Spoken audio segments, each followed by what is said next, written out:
Hello everybody, welcome back to my YouTube channel. So guys, in this video I'm going to be showing you how to put or enable dynamic island on your iPhone and iPad iOS 16. As you can see guys, I have already put dynamic island here. So how can you do it? Just simply open App Store and then you have to install this type of app. Its name is VG Widgets.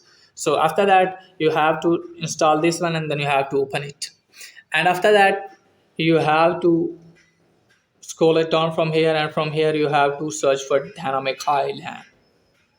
Now after that what you need to do is just simply tap on one of them, and then you have to tap on manage, tap on set transparent background. Okay guys, and let me tell you that you have to take screenshot of your empty home screen, and here you have to put the screenshot. I have already put a screenshot from here, and just simply tap on this. Yes, I come.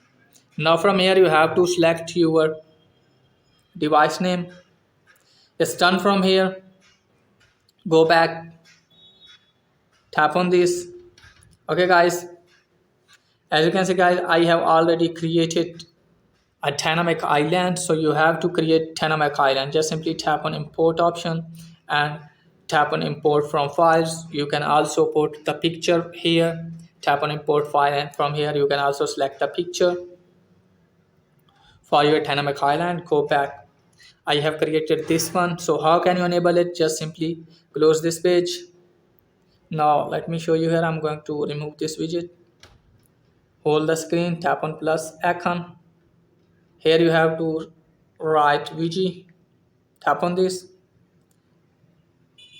Select medium size because I have created for medium size. Tap on add videos option. Now it's done. From here, wait for a while from here.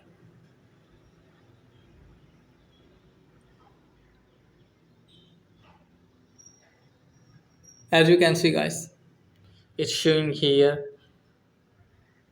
island widgets. So that's it guys for today's video. If the video is helpful, please like and subscribe my channel. Thanks for watching.